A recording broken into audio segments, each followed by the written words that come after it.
এই যে আপনাদের সিগারেট। কি রে, এ তো একটা সিগারেট, তোকে না 3টা সিগারেট আনতে বললাম। দোকানদারকে গিয়ে আপনাদের দেখালাম, কিন্তু 3টা সিগারেট তো দিল না, একটাই সিগারেট দিয়েছে। এই তোকে না বলেছি 3টা সিগারেট আনতে, তুই একটা সিগারেট নিয়ে ফিরে আসলি কেন?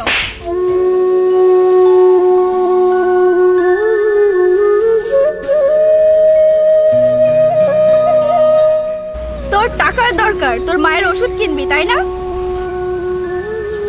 হ্যাঁ। তাহলে আমার পায়ের জুতাটা মুছে দে। কিন্তু কিন্তু কি, তোর না মায়ের ওষুধ কিনতে হবে? আপু জুতা মুছবো কি দিয়ে? আমার কাছে তো জুতা মোছার মতো কিছু নেই। কিছু নাই মানে? তোর গায়ে যে জামাটা আছে ওটা খুলে মুছে দে।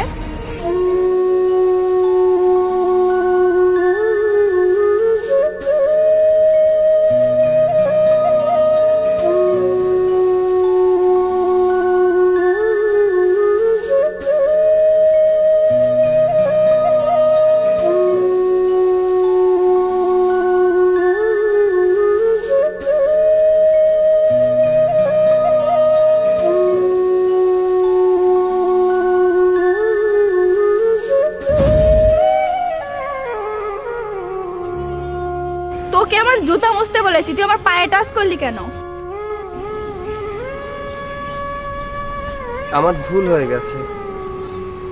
আপনার জুতা মোছা শেষ, এবার আমার টাকাটা দিয়ে দিন, আমার মায়ের জন্য ওষুধ কিনতে হবে।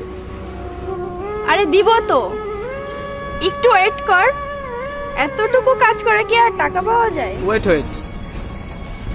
আমি এখন মাটিতে খালি পায়ে হাঁটবো, তুই আমার জুতা নিয়ে সাথে সাথে হাঁটবি।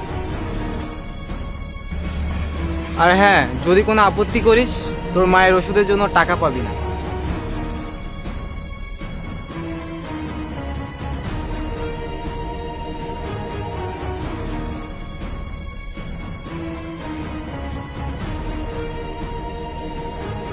এই সবুজ, দেখ আমি ভিডিও করেছি, ভিডিওটা অনেক ভাইরাল হবে। তাই নাকি? এই শোন, জুতোটা ওখানে রাখ, রেখে এখান থেকে চলে যা। কিন্তু আপু, আপনি তো আমায় বলেছিলেন টাকা দিবেন আমার মায়ের ওষুধ কেনার জন্য, কি দিবেন না? এই ছোট লোকের বাচ্চা, তোর সাহস কত? টাকা রোজগার করা লাগে, ফ্রিতে কেউ টাকা দেয় না, পারলে টাকা রোজগার করে নে।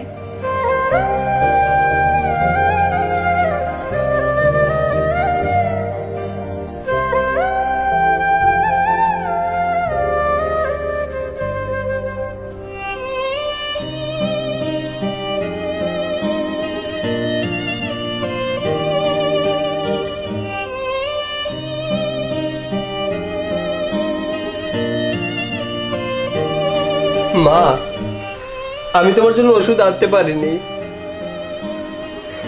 তুমি চিন্তা করো না, আমি তোমার জন্য আগামীকাল ওষুধ এনে দেব।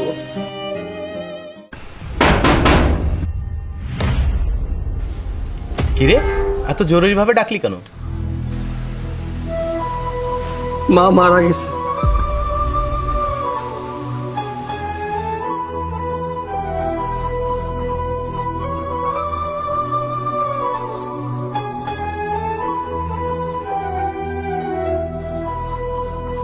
হঠাৎ কি হয়েছিল?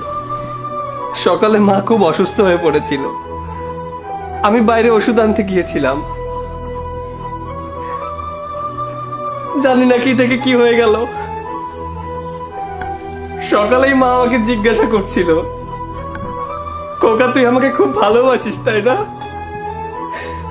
আমি মাকে বলতেই পারলাম না, মা আমি তোমাকে কতটা ভালোবাসি।